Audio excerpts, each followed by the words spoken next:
I used to think I was the captain of my own ship, the master of my fate. I prided myself on my ability to control every aspect of my life. I had a 5-year plan, a 10-year plan, and a color-coded calendar to keep it all on track. From the outside, it probably looked like I had it all together. I had a good job, a nice apartment, a circle of friends, but on the inside, a storm was brewing, and I was desperately trying to keep my ship from sinking. The pressure was immense, the constant striving, the relentless pursuit of perfection, the fear of failure.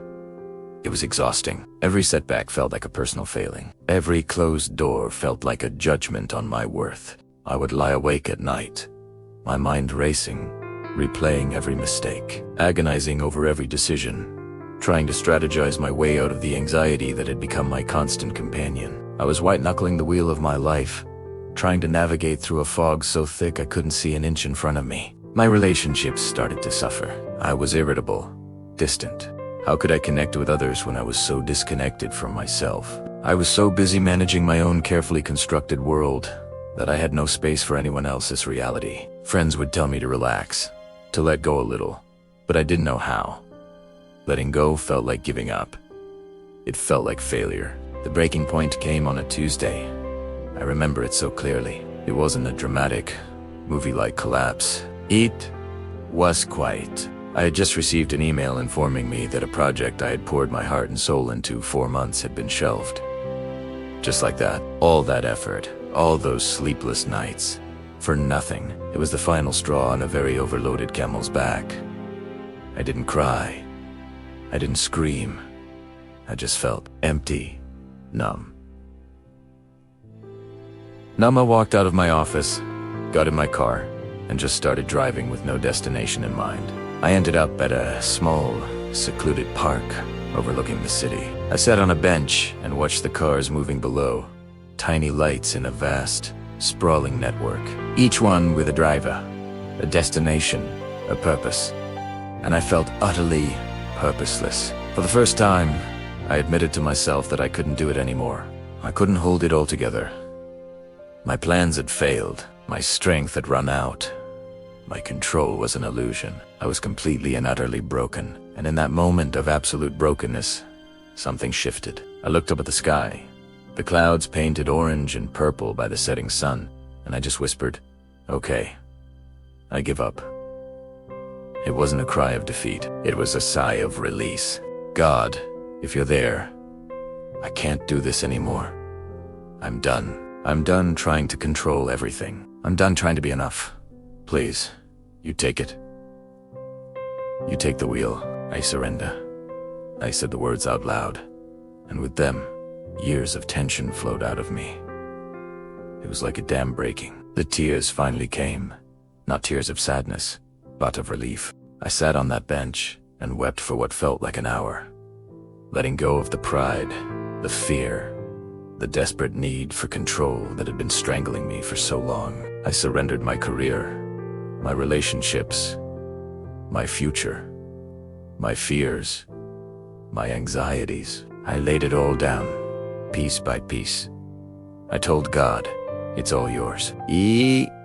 Trust you. Show me what to do, because I have no idea. I expected a lightning bolt, a booming voice from the heavens. But what came was a profound and gentle peace, a quiet stillness in the center of my soul that I'd never experienced before. It was the quiet after a hurricane, the calm after the storm. The anxiety that had been a constant buzz in my mind was gone. In its place was a quiet confidence, not in myself, but in something so much bigger than myself. Going home that night, nothing externally had changed. The project was still shelved. My problems were still there, but I was different. The weight was gone. I slept through the night for the first time in months. I woke up the next morning not with a knot of dread in my stomach, but with a sense of curiosity. What would God do with this day? The days and weeks that followed were a lesson in faith. Instead of waking up and consulting my to-do list, I would start my day with a simple prayer. God, what's our plan for today? Lead the way. It was scary at first. It meant letting go of my agenda and being open to His. It meant trusting that even when things didn't make sense, there was a purpose I couldn't yet see. Slowly, things began to change. Not because I was trying harder, but because I was trying less. I started focusing on serving others at work instead of just climbing the ladder. My relationships began to heal because I was more present, more loving, less consumed with my own anxieties. Opportunities I could never have planned for started to appear. A new project, one that was far more aligned with my passions, came my way. I reconnected with an old friend who introduced me to a community service group that gave me a profound sense of purpose. It wasn't a magic wand. There were still hard days. There were still moments of doubt and fear. But the difference was, I no longer faced them alone. Whenever I felt that old urge to grab the wheel, to take back control, I would remind myself of that evening on the park bench. I would take a deep breath and say, "Nope, it's yours. God, I trust you." Surrender isn't weakness. I learned that it's the ultimate source of strength. It is admitting that we were not designed to carry the weight of the world on our own shoulders. It's trading our limited understanding for God's infinite wisdom. It's exchanging our anxiety for His peace.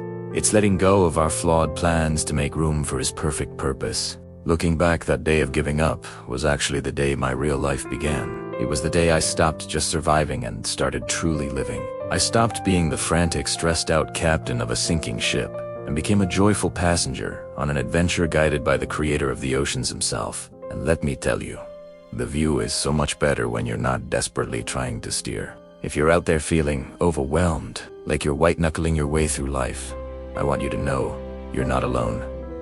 I see you. And maybe, just maybe, it's time to find your own park bench. Maybe it's time to whisper, "I surrender."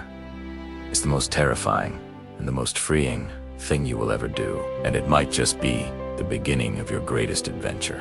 Thank you so much for listening to my story. If this resonated with you, I'd love to hear about your own journey in the comments. Don't forget to like and subscribe for more conversations like this. You are not alone.